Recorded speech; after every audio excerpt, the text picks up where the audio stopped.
that pressure was brought to bear and why the government decided to change the agreement. Well, the agreement that was entered in 2005 was to meet what we thought at the time.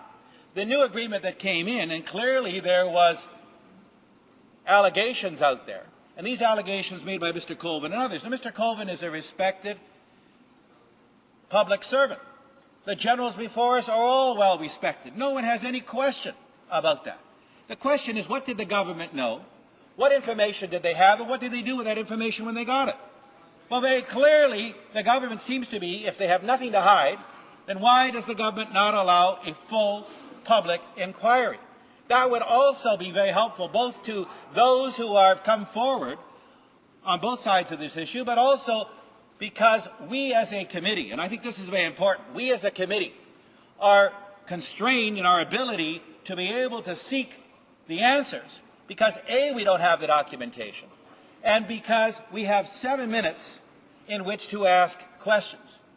And I will tell you, Mr. Speaker, it's pretty hard to get the question and the answer to what you're looking for in 7 minutes. And I know that that is a difficult situation for at least for these members. Now, maybe on the other side, some members there have seen these documents in an entirety.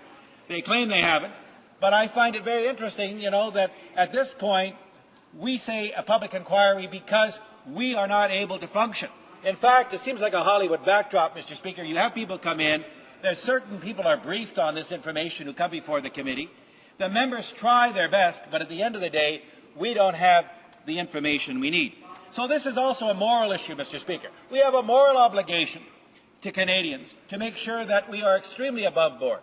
And the government clearly, if they were not needing to hide anything, would certainly make these documents available, certainly the members of the committee, but also would be forthright in saying, okay, there is a conflict here.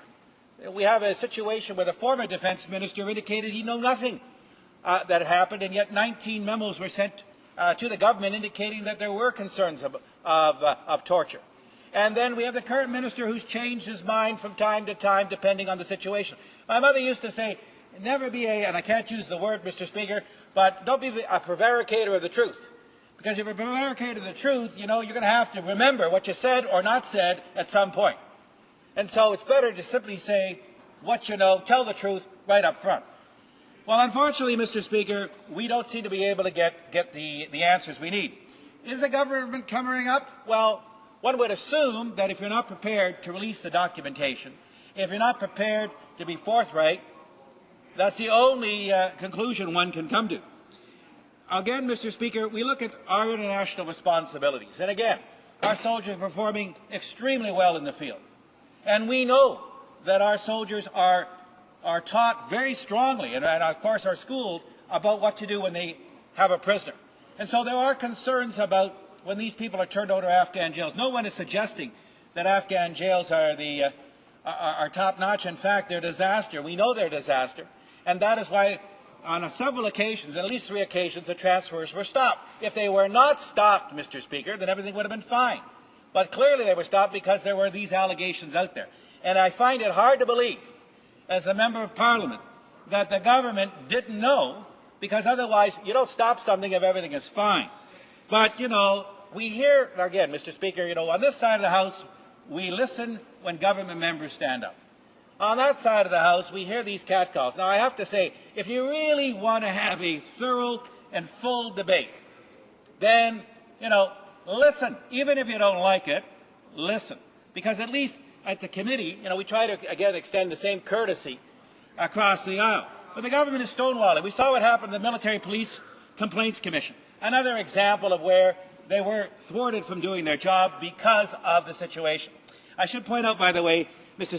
Speaker, that my friend and colleague, the member from Esquimalt, Wanda Fuca, will be splitting time with me.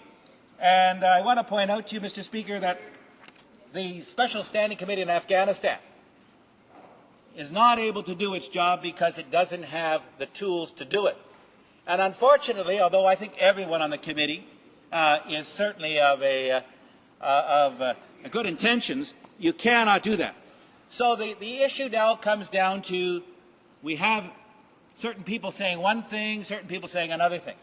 We need to be able to say to Canadians And only through a full public inquiry where the documentation can be provided, where we can actually get the answers, and not in 7 minutes, so that we can actually move forward on this issue. And again, I refer to that resolution, Mr. Speaker, that Parliament supported. And again, it referred to protecting the rights of detainees. We, have to walk the talk. We can't simply say that we pass a resolution and then we're going to ignore what is in that resolution. We have a responsibility, and I would suggest, Mr. Speaker, that if the government has nothing to hide, call a public inquiry, let's find out the real facts, and then not only will Parliament know, but certainly Canadians will know. Thank you, Mr. Speaker.